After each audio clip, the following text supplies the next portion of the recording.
Welcome to the official podcast of Pathbound Legends. I'm Lake, longtime gamer, fitness enthusiast, and the creator of Pathbound Legends.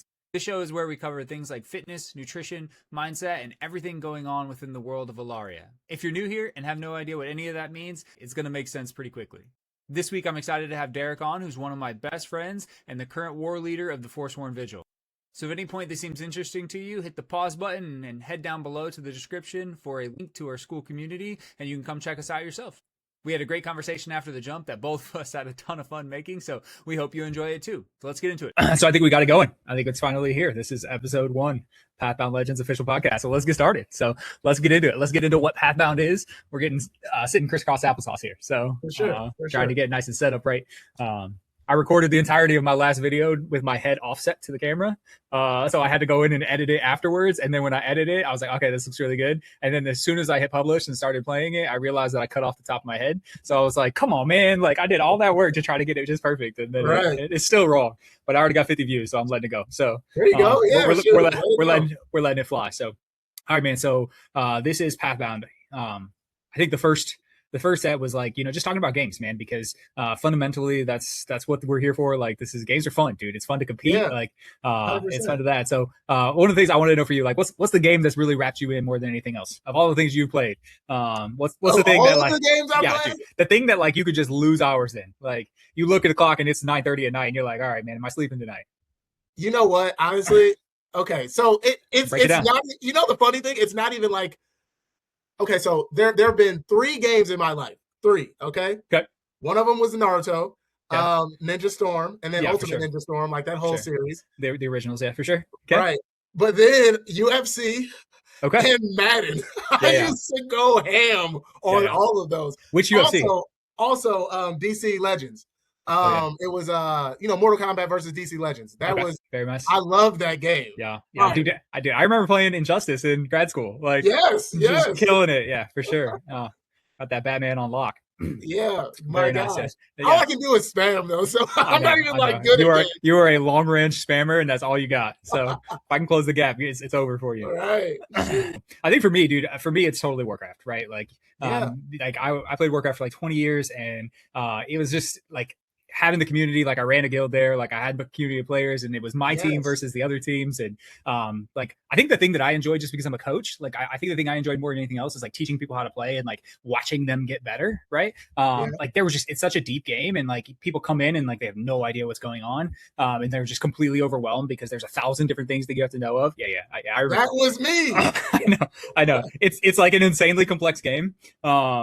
But like it can be learned, right? And over time and progression. The problem is that like it you had to put effort in over time, right? And you had to do a lot of stuff to get to the point where you were like able to actually compete with the big dogs, essentially. Which that's the fun part. Like you want to fight other players, you want to fight big raid bosses, but like it takes time overall. But while gaining through and building that, you learn and like you grow as a community and you work together. And that's the thing, is like you can't really do anything by yourself, right? Everything needs to be done as a team.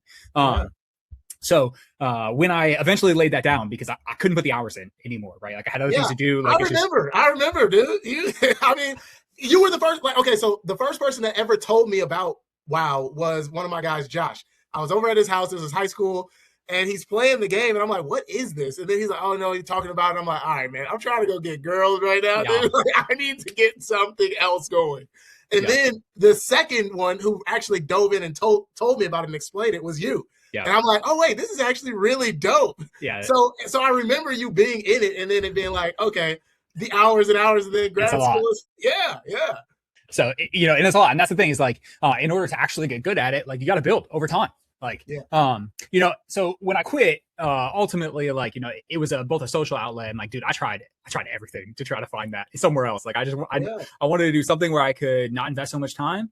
But dude, there's just nothing out there. Like there's just nothing there, right? Like I tried playing other games. I tried other MMOs. Like I tried like Guild Wars and Elder Scrolls Online, all these other games that are really good games. Like they are like award-winning games and really good. But ultimately, like it wasn't there. The spark wasn't there, right? Right. And part of that's a community aspect, but part of it is just like it's hard to build. Like it just wasn't the thing, and like you can't put that time in. So I said, okay, I think I'm just going to back off for gaming for a while and like see if I can find something elsewhere. I tried playing hockey, like I tried playing golf, like I tried all these other things, and bro, like I just like kept saying, I was like, damn, I really wish I had a longsword. Like, you know what I mean? Like, so like to the point where like, I brought you, like, I started doing like armored MMA because I was like, bro, I want to be in armor. Like, I want to be like, like there's this drive that's like, it's there. But like, then I got hit in the face with a pole arm and lost feeling in my arm. And I was like, okay, like, I think maybe I want my limbs to work. So maybe the armored MMA isn't the actual deal. So, as we know, so it was about that point where I was like, okay, I want to do something else. Like, if this thing doesn't exist for me, like, why don't I just build it? Right. Yes. Just make it. And I'm so grateful you made that decision. I know. So that's where Pathbound came from, right? So, as you know, both you and I are exercise professionals. Like we went to school for exercise science. Like we have built this thing, and that's really where our first passion lies. Both of us have kind of moved on from that aspect of it and chosen to do different things. But ultimately, like, I think that has always been the dichotomy or the duality in my life, right? Like I've always been this big gamer, but like you said, like there are other things in life to chase after, right? Mine was mine was never girls. Mine was always being a productive member of society. But like I'm producing something. I wanted to have abs, right? So like, so not only like I have been able to do that my whole life, but like I'm probably a minority from that perspective. So being fit and keeping this tie to my imagination, right? This tie to like just excitement and like just not letting this piece of me inside that's been there since I was a kid die, right? Like I remember playing with like my action figures, right? And like my sword and shield action figures and X-Men and Spider-Man and Batman and beating them up. Like I've been doing this since I was like 3 or 4, right? Straight up. No, legitimately, like entire life. Exactly. So it's no different. It's just a slightly more adult. So I think Pathbound now, to get back to actually what we're here to talk about, I think Pathbound, it's the next step, right? It's the next evolution. It's an 100%. Adult version of this, right? This is what we do. But we can take these positive decisions, again, like there's always been this twofold side of me, right? I feel like I've always had this alter ego, right? Where I go and I live my life and I go and I'm out in public and I'm like hanging out with people and like putting on this mask of being this. I'm not a billionaire socialite by any means, so I don't quite have the Bruce Wayne aspect of it. Yeah, exactly. Although I would if I could, right? That's the idea. But I always had this kind of front facing side of me, and then I would go home and play Warcraft with all my friends and be like the real me, kind of, and that's always how it felt. So I feel like that is one of the most untapped resources of this, is like having that alter ego, right? Like everybody wants to have that alter ego. Like everybody wants to be Batman. We just can't go fight crime at night legally, right? Like that's everybody wants to be a vigilante, right? Frowned upon. At least in our society, that's not going to go very well for you. So but I think that aspect of this is what Pathbound does, right? It gives you that second thing. So the first thing you do when you come into Pathbound is you create a character, right? That character gets to be whatever you want it to be, right? There is guidelines in place. Like we have these fantasy races and factions that we'll talk about here in just a bit, but ultimately the character is you, right? Rather than these games, right? In each of these games, you're building a character, you're gaining experience, you're getting levels, like you're doing all these things. But in Pathbound, like we are the characters, right? There's no stat line. Like we don't have a strength stat. We don't have a speed stat, unless you count what we actually do, right? Because the reality is like we kind of do, right? As individual humans, we most certainly do. It's like we just don't put a number on it. Exactly. But it's trackable, right? You can progress these stats bigger. You can become faster. You can become stronger. You can become more agile, which are these things that we're doing in games for our characters. But this gives us the opportunity to do it in real life and like actually track that and build that on top of everything else that comes along with it. So like the game and the community aspect of it, right? Because that's the thing, is like you're not just fighting by yourself. This is team A versus team B versus team C, right?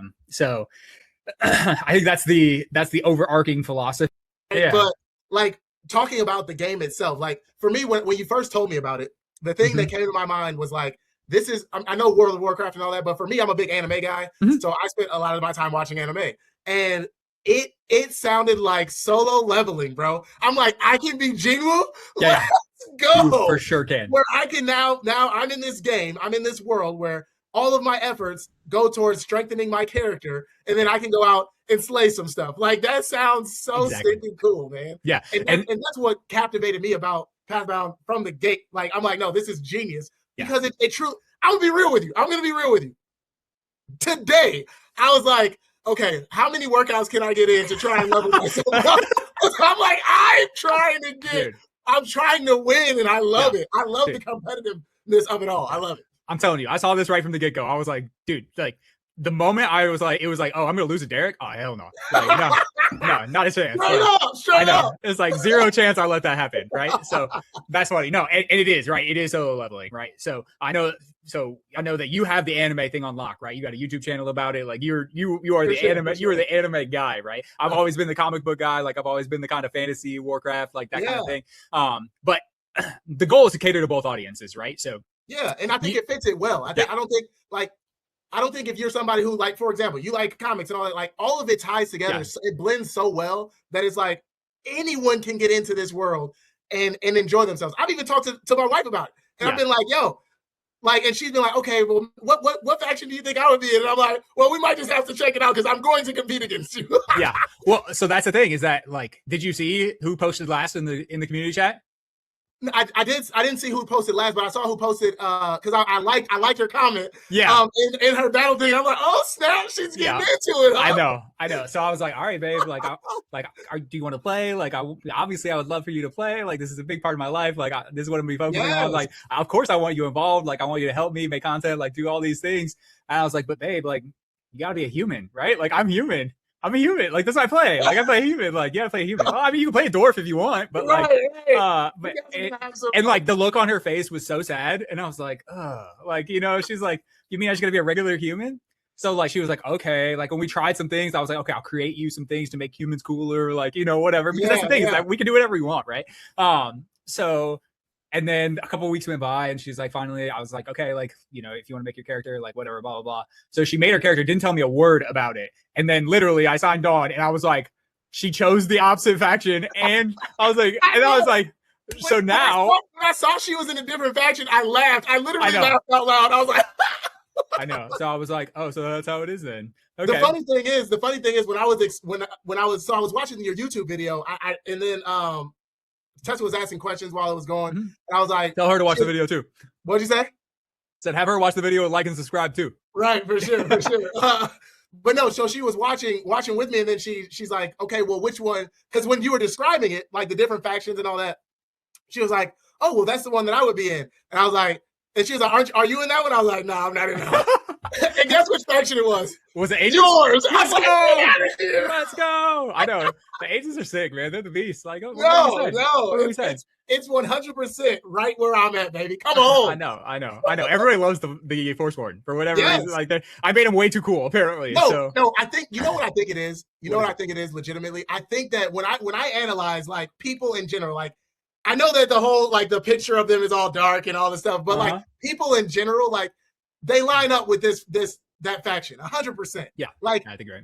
It's like, okay, yeah, everything comes from inside and we're working like your faction, right? Yeah. But in reality, we all gotta have somebody who's like, hey, we're gonna help each other get to the top kind of situation. For sure. That's it. That's why I was just being real to myself. So that's the fun part too. I know when there was a little bit of confusion initially because when we started the project, it was very much these two philosophical backstories. Yes. And then that was kind of the story initially, and it's still the deep-rooted story between particularly the Aegis and the Forsworn. But we decided we were gonna roll with 3 factions, and we added the Bloodstrand because I couldn't do a fantasy game without orcs. Like it just didn't feel right. Like it felt icky not having them in there.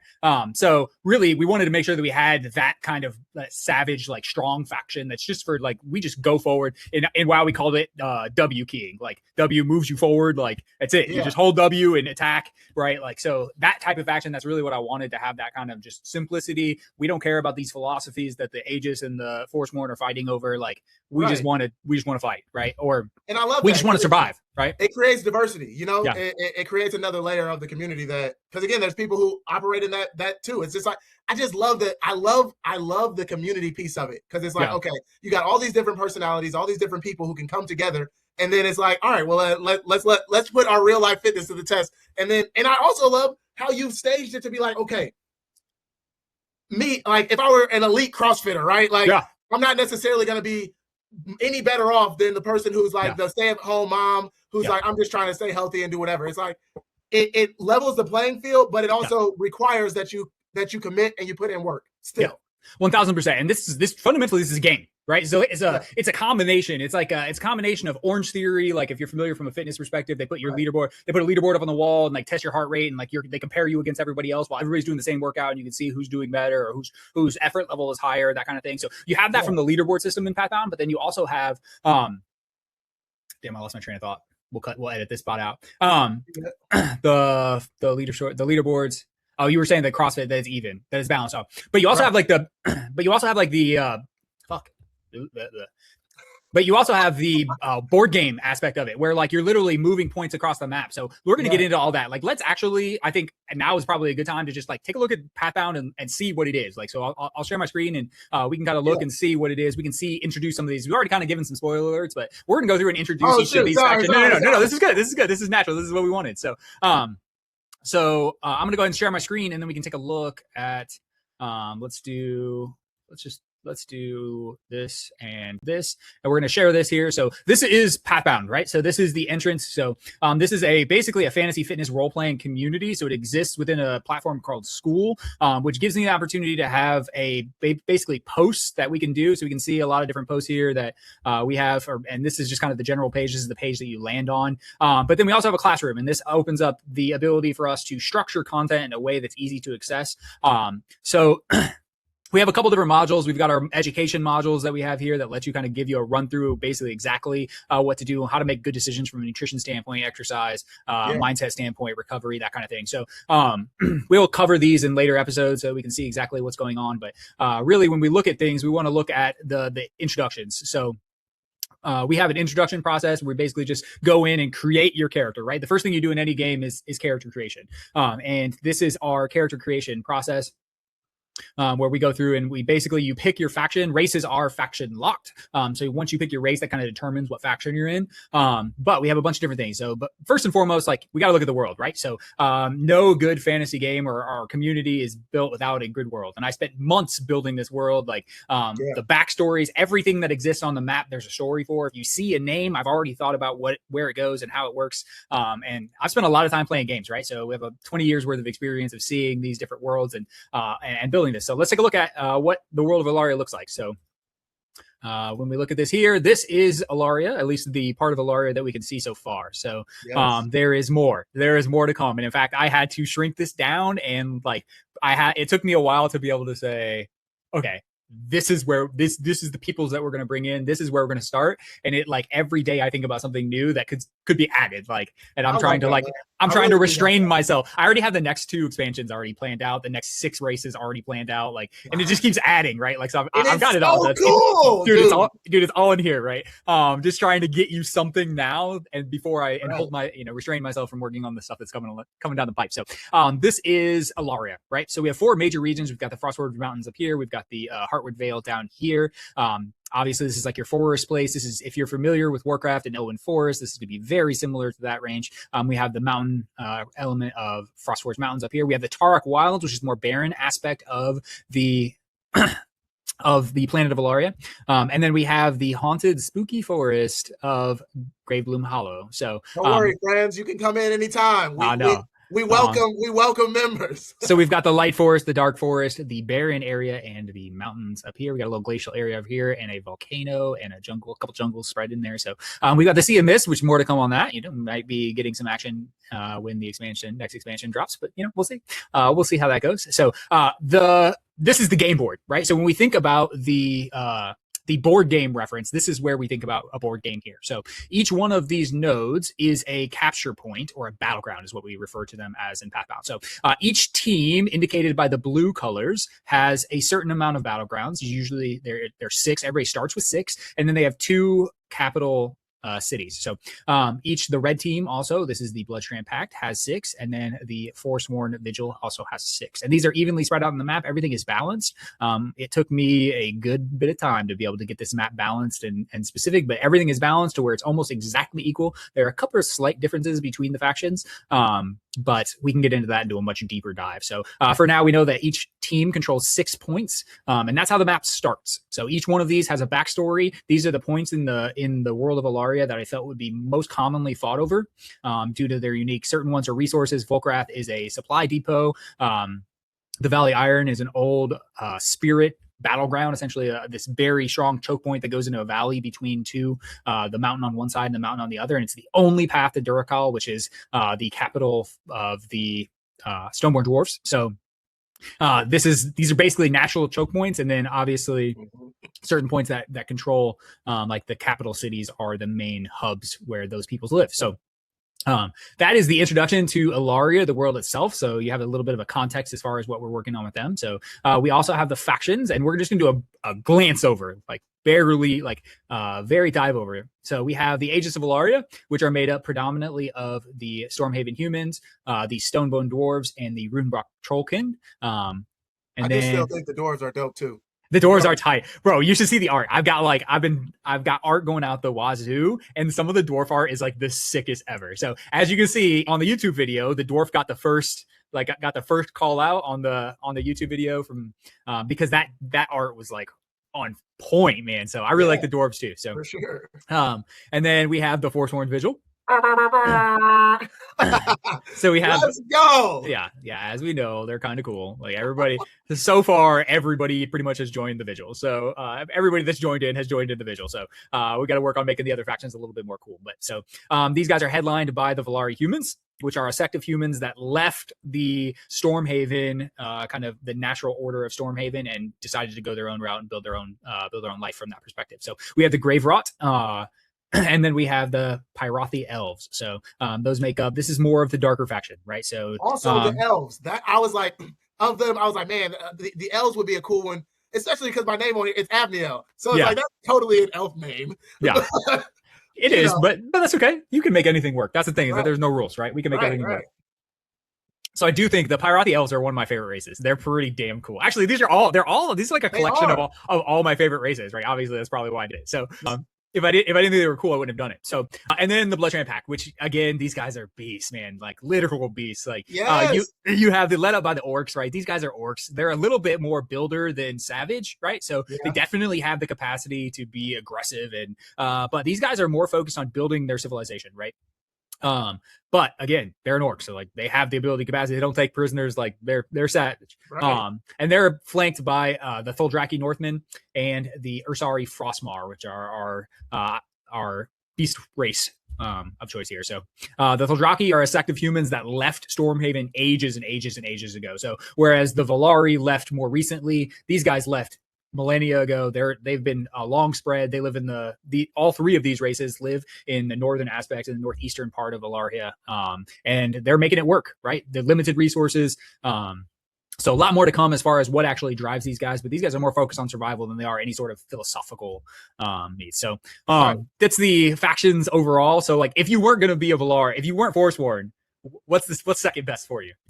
Okay, so when you go based on the description, I would be Aegis of Elaria, right? Yeah. But character, if it was character based, if I'm just like who I like the most, I like the beast with the orcs. Not the orcs, but the polar bear dude. Yeah.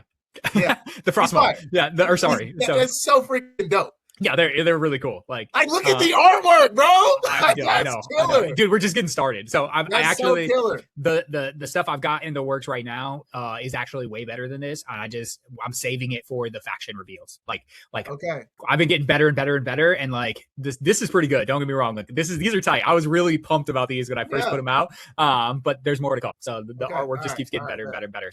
So that's it, right? So those are the main components here. These are the factions in the world, right? So you pick up, suit up, and get out there and work out, right?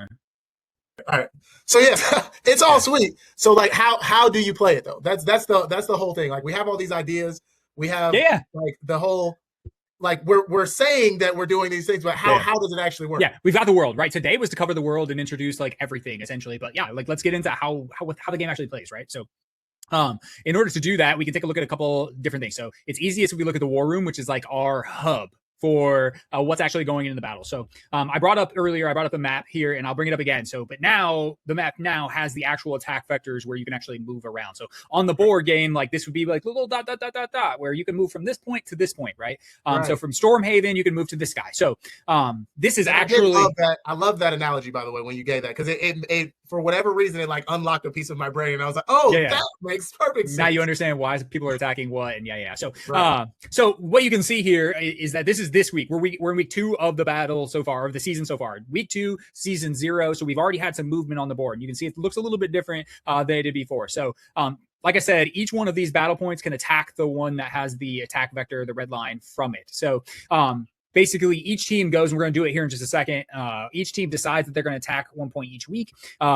And then you fight, right? And when you fight, you have to get points in order to score points. And the team with the most points at the end of the week wins. So Pathbound works on a weekly cycle where each week you do a certain amount of activities, and that gives you points. And then those points are attributed to your team's total score. And the teams with the most total score on the certain battlefields wins and captures those battlefields. If the attacker wins, they take over the point. If the defender wins, they keep the point, essentially.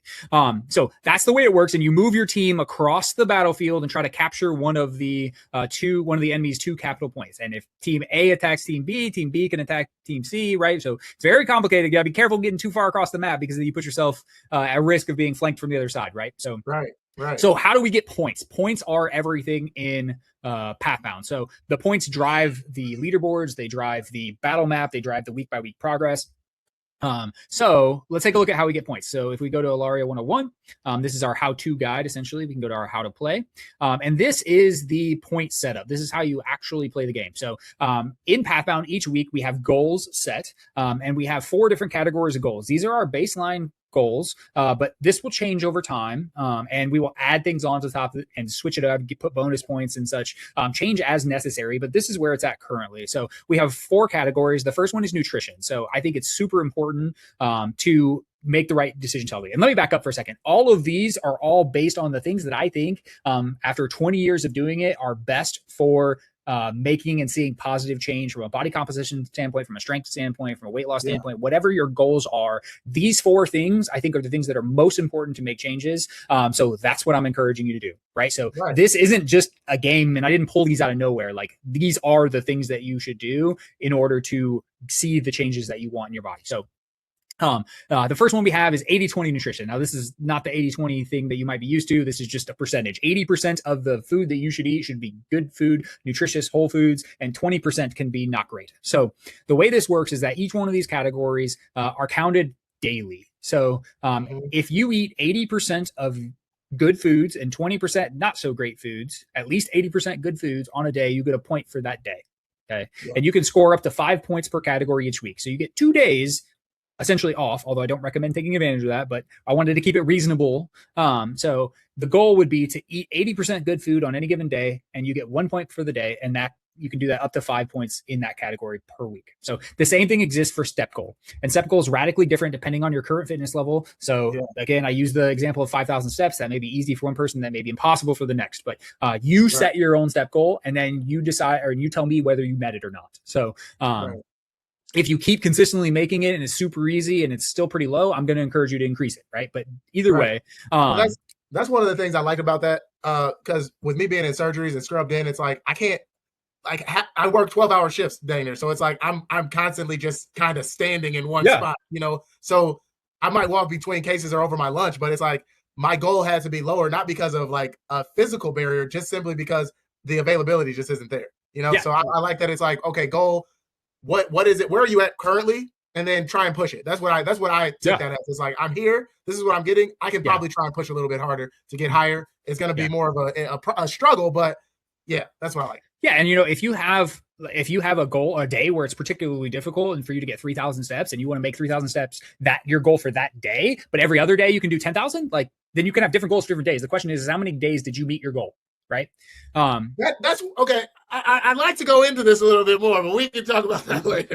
Let's do that when we got a little bit more time, because there's some nuance here. The goal is to make sure that you're pushing yourself, right? So the step goal, again, you set the step goal, then you tell me whether or not you made it or not. So the strength training perspective, the strength and cardio run exactly the same. So for every day that you do a session of strength training or cardiovascular training, the strength we have set at 30 minutes, because I think that's the kind of the minimum that you need to be able to really be aggressive about it. And then cardiovascular exercise is 20 minutes, which again, there's some massive variability, and we don't need to go into the data. I know you want to go into the data. Like, I know you want to tear that apart. No, and I think it's cool. fairly. Honestly, it's like I know in my head what I know, but I Yeah. also love that like for a mass population, it's just like the BMI. It's like for the large majority of people, doing these things is going to make a lot more sense than being super nuanced with everything. So I get it. Exactly. Like it's generalizing, right? So Yeah. it's still below the recommendation daily that we would normally expect to find if we were to look it up at ACSM or CDC, whatever. But Right. it's to take into account the fact that you can be much more effective than what they're accounting for, right? But again, all of these are individualized. And actually, I have plans in the future. Like once you reach a certain point in Pathbound where you know what you're doing and I'm confident in your fitness level, we're actually going to have the ability to shift into a custom plan. But that's getting in the weeds. So we'll talk about that. So if you're already a exerciser and you know what you're doing, you got your routine set up, like cool. Let you and I chat that out and we set your goals. And then if you hit your goals, cool. If you don't, you don't, right? Because like you said, if you're an ultra marathon runner or elite CrossFitter, like you're already doing all these things, you're going to hit 20 out of 20 every day, every week. And that's not fun, right? I want you to be able to challenge yourself. So there's some flexibility here. But anyway, so that's how you do it. You get each one of these points. You can get up to 5 points per week, giving you up to 20 points. So the average person is going to score somewhere between 10 and 20 points probably a week, right? It's designed so that scoring 20 points is difficult, right? So that needs to stress your life, that it needs to stress you, that needs to be a challenge for you. So if it's not, then we're probably going to encourage you to increase it a little bit. So that's how you actually score points. I think that's probably the most important mechanic. And we've got some things in there to keep people honest. And then each week you do a battle submission, which lets you go. We can cover that in a later video. So, but basically your results as you fight with your team and your team fights against other teams, things are going to change, right? And what I wanted to do today is to do like a war council live, because I think this is cool. I think this is something we could do live long term. So like, let's take a look at where we're at in the season, what the map looks like, and then you get to pick. Like you are the war chief, right? The war leader of the Forsworn. So like I attack first this week, so I've already made my selection on where I want to attack, and then Ryder has also made her selection as to where she wants to attack. So it's going to be up to you to pick. So let's take a look at the war council this week. Yeah, let's look at. I like looking at the map while I'm doing it. Honestly, bring it up.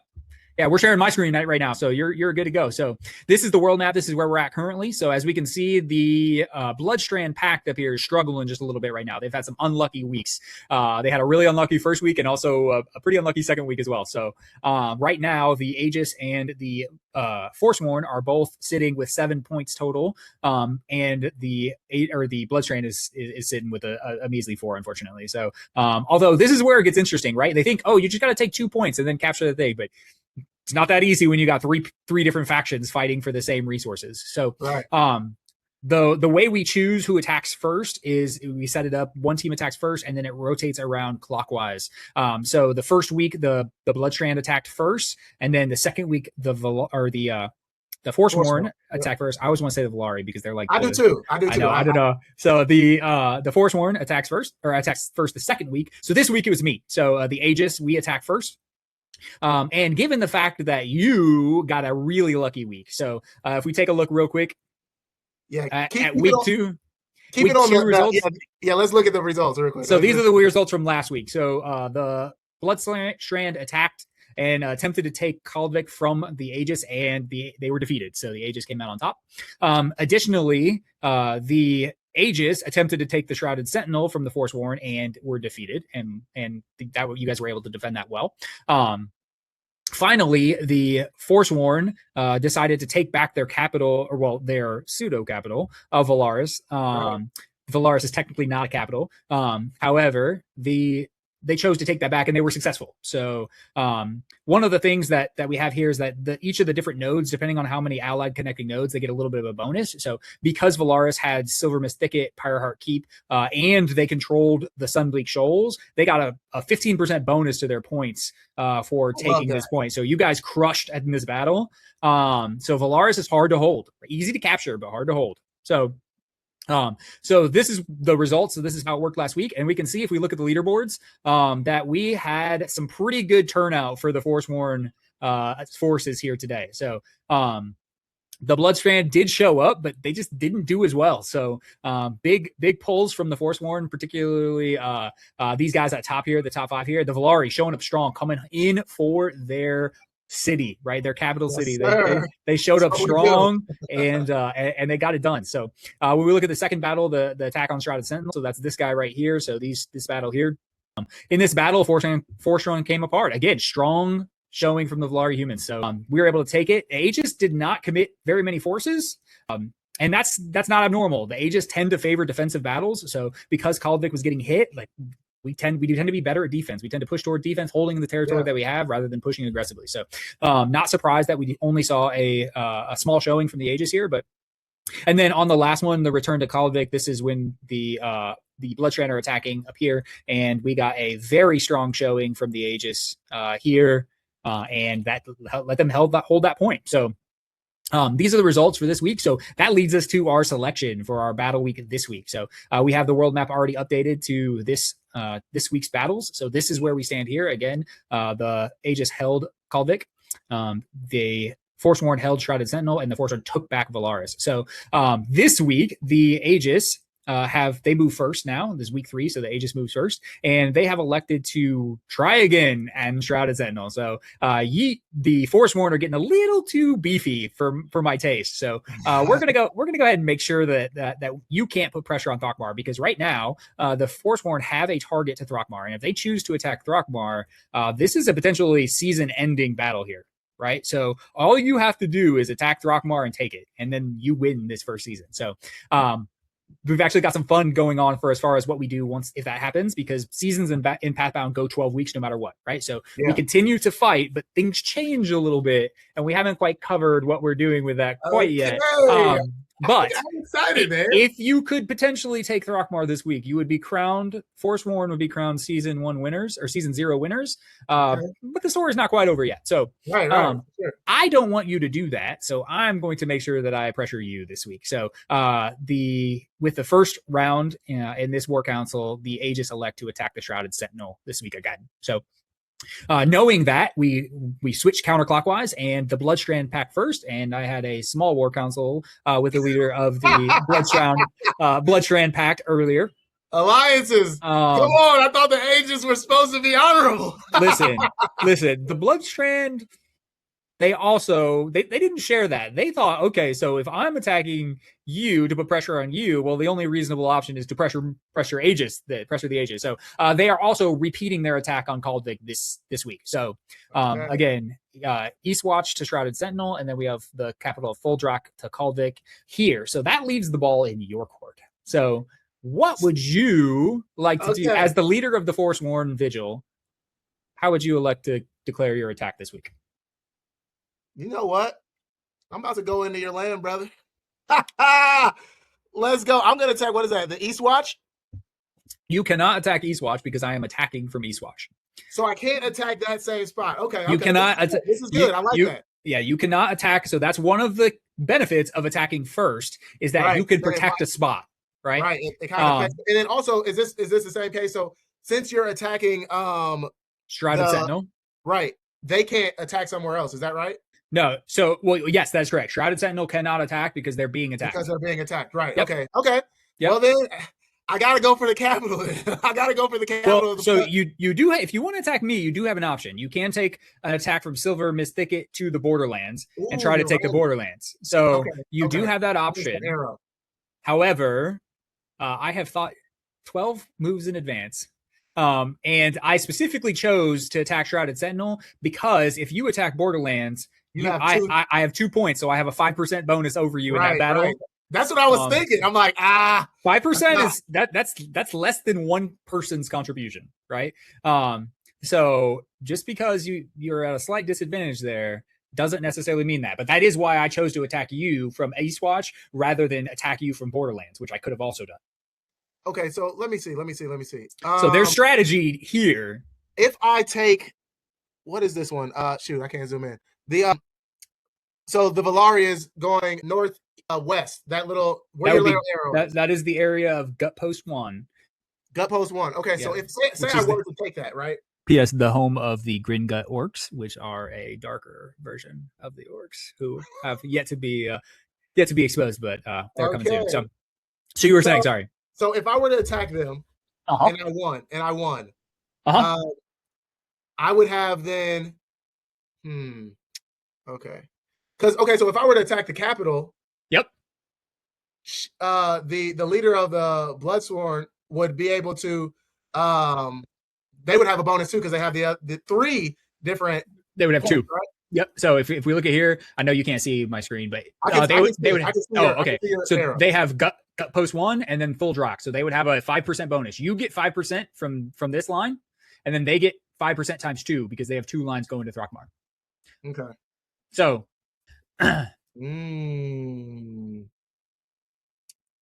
But what I will tell you is that you got to be. So if you attack that point, you can, but you better throw everything at it because there's a very strong chance if you attack the capital that 100% of the 100% of the Bloodstrand Pact are going to defend that point. Right. So like you better throw everything you got. But but here's the problem, right? There's only one of you. The other 19 members of your team currently are bots. So like you can't start DMing all the bots and say, "Hey, everybody attack Throckmar right now." right? So like the likelihood of you. If I were to take this, gosh, what is it called? So the thicket is going to it. It's an arrow going from the thicket to Valaris. No, not the other way. Oh, sorry, to Borderlands. Yeah. This one is Borderlands. Okay. Yeah, so you can attack from Silvermist Thicket to the Borderlands. My phone isn't letting me pull it up. Like, that's so okay. I'm like, I can walk you through it. Yeah. But, okay. So if I were to attack that and take control of that, yes. Then, okay, let me see. I'm trying to think this through. Okay, if I take that, then now I have a hold in one of your spots. So then, if I were to attack another spot, say I was able to keep the spot you're attacking, right? Say I was able to keep that. If you were to beat me and appropriately defend Shrouded Sentinel, correct? Yeah. Okay. And then I took man, I'm terrible with names, bro, and I hate it. The Borderlands. It's okay. This is week 2, man. You haven't had a chance. I've known these things for months. So right. So if I were to be able to take the Borderlands and then defend my spot, then would I have 2? No, because the arrows don't work that way. I was gonna say, would I have then 2 spots to be able to next week be able to take your East Watch? No, you would still only have 1. It still only have 1. Because they don't go that way. So remember, but you would only have 1 to defend that spot. To defend Eastwatch? You would only have 1 to defend Eastwatch. I only have 1 to defend Eastwatch ever. There's only one connecting point. Each one, and all this is balanced. Like Shrouded Sentinel, if you look down here, Shrouded Sentinel, you only have 1 line. Like you will only ever have 1 defense. Only ever have 5% bonus defending that. Right? And again, they're balanced all across the maps are just mirrors of each other, essentially. Same thing with Kuldvik. Kuldvik up here only has 1 line. So I made sure it was balanced, and it took me quite a while to make sure that it was perfectly balanced. Okay. All right. I like it. There's actually one thing that makes it slightly not balanced, but I'm not going to tell you what it is. Sure. I couldn't fix it. I couldn't get it perfect. So, but it's close. So let's see. You know what? Because I want this to last a little bit longer, and I want I want the other team to go ahead and take another one of your spots. So I'm gonna go for the Borderlands. I think that's what it is, right? Okay. Because so now you got the 2. I see you got 2 capitals going into it. I'm sure there's some type of bonus for that. Yeah. Wait. So you're choosing to take Borderlands? Is that correct? Yeah, the one that's Borderlands. So I wanted simplicity. So currently, there's no difference between a capital reinforcing and a normal node reinforcing. It's just 5%, no matter what. So that is something that I've considered, but again, we're trying to keep things as simple as possible. So so this brings us into our a new thing that we have not mentioned yet, but it is in the notes. But when you are being attacked by 2 separate forces, I knew it was gonna be something like this. Go ahead. So you elect to attack Borderlands. So that's your answer. So even though I chose to attack first and committed my forces to Shrouded Sentinel, I am now being attacked on 2 fronts. Okay, and that makes it almost impossible. That puts me in 3 separate battles. Over the course of this week, I was like, this is my opportunity to take some land. So welcome to the defense policy. So with there being 3 different factions, I knew that this would be something that would happen pretty regularly. And there's no real way to compete in 3 different battles all at once and still have a chance, right? You basically would have had to just sacrifice entirely one battle and then put your points in the other 2 and hope that you got one or both of them, right? Yeah. So in order to combat that, we have instituted a defense rule. If you are currently being attacked by 2 separate forces at once, you are allowed to withdraw your attack and choose to defend both points for an added bonus. And right now, I currently have that set to 30%. So I think that you did mention this It was there in the like curriculum somewhere. I read it. Yeah. I read through it. I heard it, or somewhere Yeah. I read it. I know Yeah. I heard it. This is my first time hearing it. It's there. Okay. So currently it's a 30% bonus to your points, and that is on top of the bonus that you already get from your supply lines. Okay. And basically what that does is I'm going to have to fight off both of you. This gives me a chance to do okay in both battles. Okay. Still a good chance that I lose one of the two. So that's what I elect to do. I figured you would attack me given that Leah's struggling. Right. So that's no fun. because you attacked this, she didn't start the first week. So she didn't make the first call, and the Bloodstrand had the opportunity to defend both points in the first week. And because they just want to attack, they chose not to. So and they lost 2 points because of it, right? So so that did not work out in their favor. So I'm gonna do, after now learning from that, I'm gonna choose to revoke my attack on Shrouded Sentinel and focus on defending the Borderlands and Kaldvik from the incoming attack. Perfect. Okay?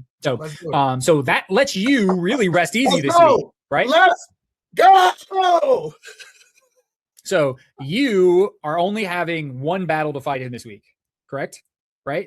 Yeah. Because you're not being attacked. So the only battle that you have is the Silver Mist Thicket attacking the Borderlands. Right. The Bloodstrand can go towards that. The Bloodstrand also only have one battle to fight because you're not attacking them. So they can commit 100% of their forces to Kaldvik.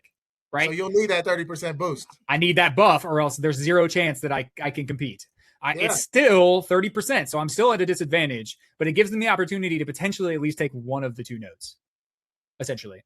So sorry for the Bloodstrand, but I think that's the only one you're going to be able to defend. So what we'll do is I am hitting you this week. Yeah. I am hitting you. Let's go. We're a shield. Our logo is a shield for a reason, bro. I love it. Which also, do you see the blue? We are repping.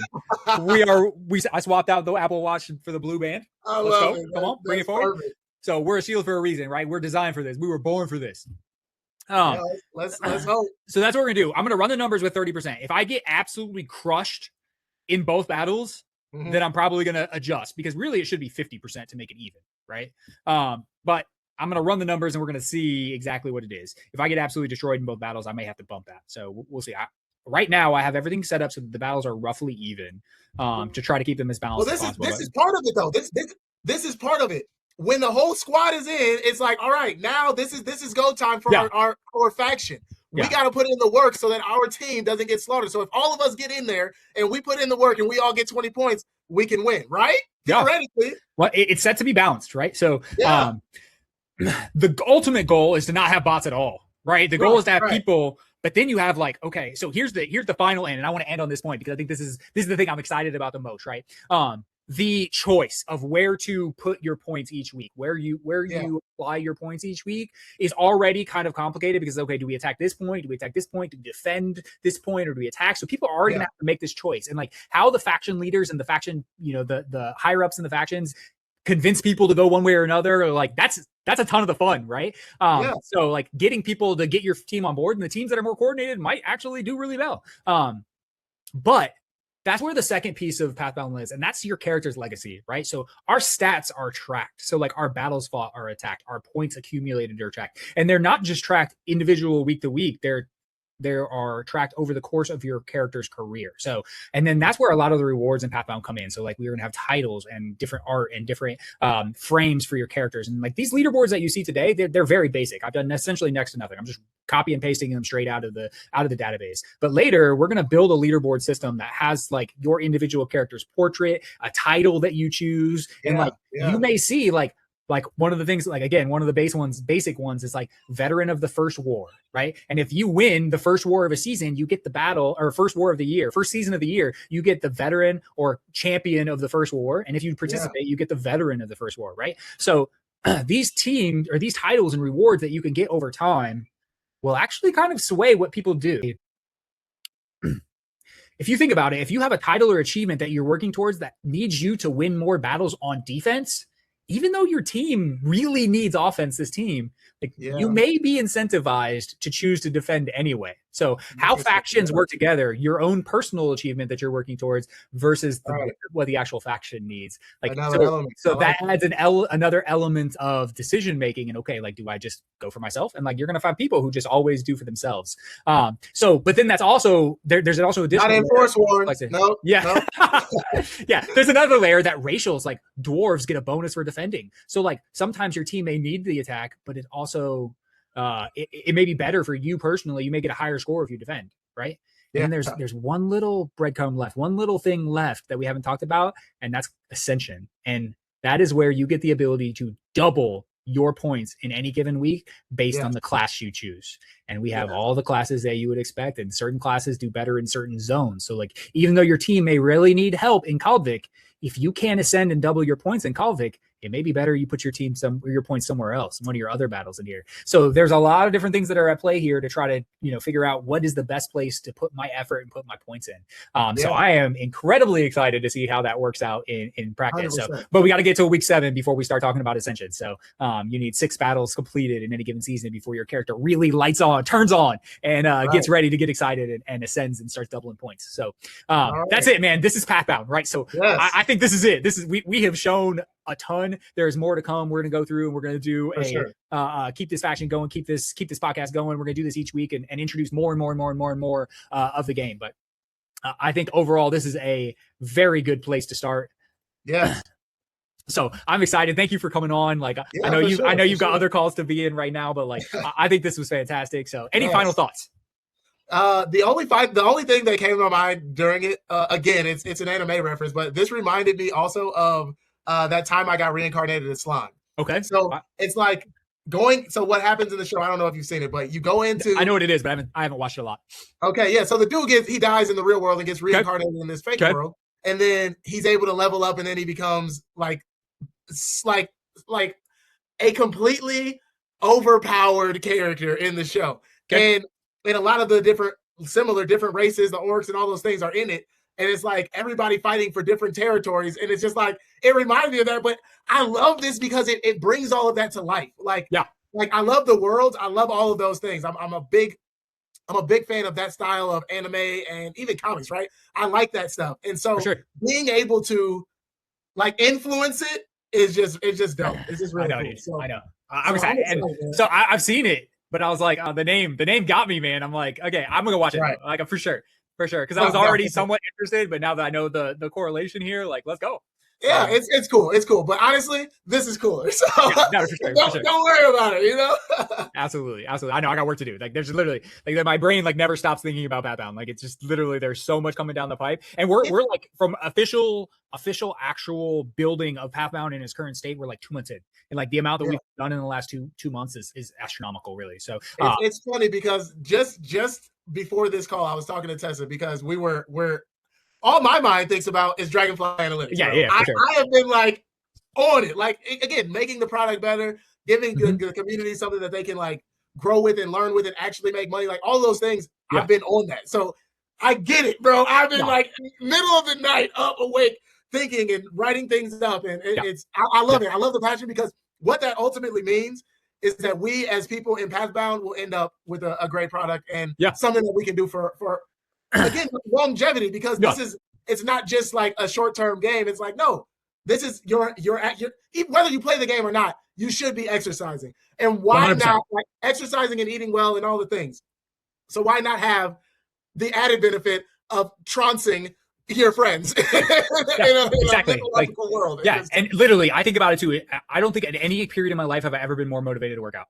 Like, okay, yeah, ever. No, like I'm like, bro, like as soon as we finish this, like, let's go, right? That's like, exactly what I was like. As soon as I get done with my call, I'm at your head, bro. Yeah, I know, for sure. I'm right there with you, and that's the thing. So, like, you mentioned a good product, right? So, the main thing, the thing that I care about the most is really the story, the lore, like the world builder inside me. I never knew this was inside me, right? But like once I started, I couldn't stop. Like, I thought about it constantly. Like, I love it. But like, that's not it. Like that's not it. Like we have a full course protocol within, I call it the Forge Fit protocol. It's a full exercise and nutrition curriculum. Like everything that I've learned over the last 20 years. And basically like my goal, like, you know, I've worked extensively on like trying to, you know, research this and trying to figure out, and like basically what I did is I just sifted everything that I've ever learned. Right. So I took all of the different things. I've done all the research and I looked at it. I'm like, okay, is this noise or is this important? Right. Like, do people actually need to know this? Like, do people really need to be determining whether hot and cold ice baths are important? Right. Or like the supplement timing, like, is that important? Like, no. Like a lot of that, there's so much extra noise. So what I've done is I've taken this and I have taken all the things I've ever learned and sorted it into what is actually useful, and that's it, right? Like no fluff, no extra. Like these are the things that you need to do to be successful, or these are things I have done to be successful. Like because this is my protocol, right? This is what I built. So we have all the lessons. There's 6 modules in there, and like we have most of them completed at this point. But like this is me to you. Here's what you need to know to be successful. And like the way we have it set up currently, like that is the full set module, like having everything is a premium cost. However, like we move it slowly over the course of time. And then there's also an option to just get it all at once, right? Like just hit the button, say, I'm ready to go now. Like I'm in, like I'm all in, let's go, let's do this now. And there's an option to do that too. So like we have not only this whole world that we've built on top of it, but also like a full educational curriculum that gives you like quick start guides, what you need to do, like where to start, that kind of thing. So there is so much built into Pathbound that it's not just this game, right? Like there's actual real actionable advice, like what we need to do as far as like to be successful with your health and wellness. So it's all there. It's all here. It's a complete product. So I love it. I love it, man. All right, man. So I know that you got another call. You've got your own community that you're building, and that you've got to go from that. So I know we've ran over a little bit, but I really appreciate you coming in and just spending this time. I really hope that we can get this going and get this going next week and just keep continuing to push this, continue to get this in front of people, because we've both put in a lot of work on these things. So I think it's time to get it in front of people and see what people think, right? Start getting that feedback and keep crafting this. You know, the funny thing, so I have the 2 different communities, right? I got the God Medicine Anime, and then I got Dragonfly Analytics. Yeah. And this fits so well into God Medicine Anime in the sense of it has the anime component, like that kind of world, right? Then the medicine, like I love the health component of this. Like, and getting people to get involved, man, it is so like it's life-changing, honestly. Yeah, dude. Literally go ahead. Sorry, I didn't mean to interrupt you. No, I was just saying. So I've been like kind of teasing it on my YouTube channel. Let's go. And now I'm excited to be able to be like, hey, this is it, guys. Check it out. Time. Yeah, I'm excited for it. It's time. Yeah, and like literally, this is the combination. Like I said in the beginning, like these are the 2 points in my life, right?